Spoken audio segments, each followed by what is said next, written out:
Well, this just sucks. I don't know how long this is going to continue, but losing stinks. So, here's a review.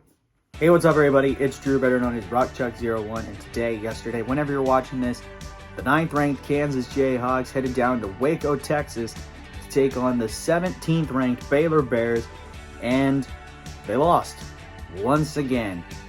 Baylor got the win by a final score of 75-69. Yep, I will say we did play better. Not going to put that down. But it sucks that we have just now lost our 3rd game in a row, which, knowing Kansas, it doesn't happen very often.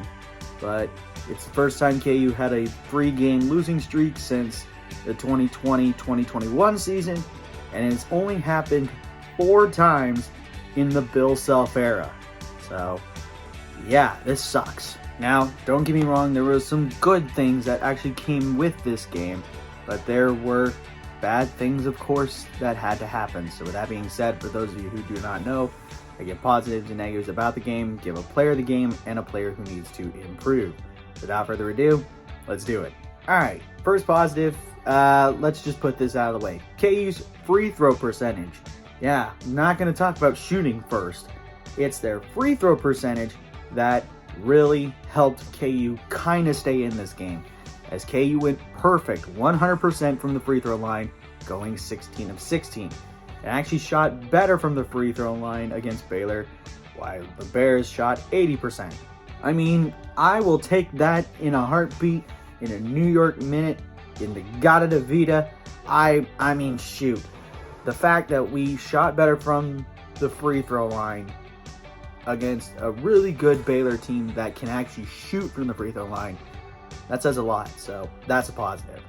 Defensively, KU did well actually defending Baylor in terms of their shooting numbers, as the Bears only shot 37% for the entire game and went 30% from 3, which really got a big help via the second half, as KU forced Baylor to shoot 29% from the field and 14% from 3, so give or take. But yeah, KU defensively did a lot better than the last 2 games, holding teams to shoot under 30% or under 40% in both categories. So yeah, defensively we got better, so that's a positive. And there's only one more positive that I have in this game, which is more than the last one, so it is going up. But the last positive I got is like a nitpick positive, and that was scoring in the paint. KU actually did really well scoring in low, as KU outscored Baylor in the paint 28-18. So a lot more positives than the last one, and it was kind of how this game ended up being closer than it was, but still in a losing effort, which sucks. So yeah, those are my positives.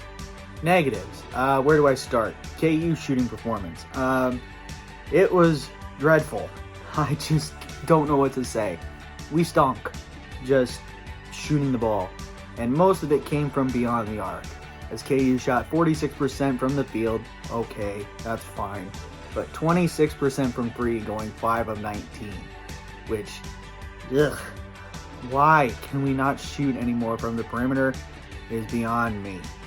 But yeah, we just could not score in this game to save our lives, so we just gotta do better shooting the ball. And most of that came with Kevin McCullough getting blocked like 5 times, KJ Adams missing bunnies, we just missed a bunch of layups. So yeah, we gotta do better shooting, so that's a negative. Turnovers is a negative, and oh boy, we need to start taking better care of the ball. I mean, this is ridiculous. Baylor forced 15 Jayhawk turnovers, scored 19 off of them, while KU only forced 9 Baylor turnovers and scored 8. It's just dumb passes at this point, is why we're not doing well in these games. We're just throwing sloppy passes, and they get turned over and turned into points. So, I'm just going to keep that one brief. Turnovers, that's a negative. Rebounding, that's another negative. And oh boy, this one, I'm more specifically on offensive rebounds because in retrospect, this one was pretty even. KU ended up losing the battle 35-33, but the big difference was offensive rebounds, and that's my negative here. Offensive rebounds. Baylor won this 17-8. They had one more defensive rebound than they did offensive. How can we not grab any more defensive rebounds to save our lives is beyond me. And it might just be because we don't have size. And I mean, our best rebounder at this point is 6'9". So, gosh, we just got to do something and grab the ball on the defensive side of the glass and make sure those offensive rebound numbers go down the toilet for opposing teams. So, yeah, offensive rebounding, that's a negative. Another negative, fouls. God, fouls. These refs hated us. I mean, especially in the second half. I mean, gosh, there was a point where KU was already put Baylor in the double bonus, and Baylor only had 2 fouls. 2. And the numbers show as KU had 22 personal fouls, while Baylor only had 16. And again, the numbers were skewed because of 2 technicals, one on Adam Flagler for Baylor, and then Bill Self got teed up for the second straight game. Oh boy, I'm surprised how he has not gotten tossed. But yeah, he's gotten 2 in a row, and it's getting annoying at this point. I just think he just needs to I think Bill just needs to calm down. I mean, this team's inexperienced, doesn't know how to really defend very well in some ways, in terms of a Bill Self type team. But yeah, he's just gotta keep his poise. I mean, or else he's just gonna get teed up and turn into the new Bob Huggins, where he gets teed up and thrown out of every game at this point, and he won't care. So yeah, but other than that, fouls were a big negative. I mean, shoot, let's just take a look at this. Guys who had foul trouble, which is kind of like most guys had 2, but the other guys like Grady Dick, Jalen Wilson, and Kevin McCullough, those guys got into foul trouble pretty quickly, with Kevin McCullough being like the main guy as he had 4.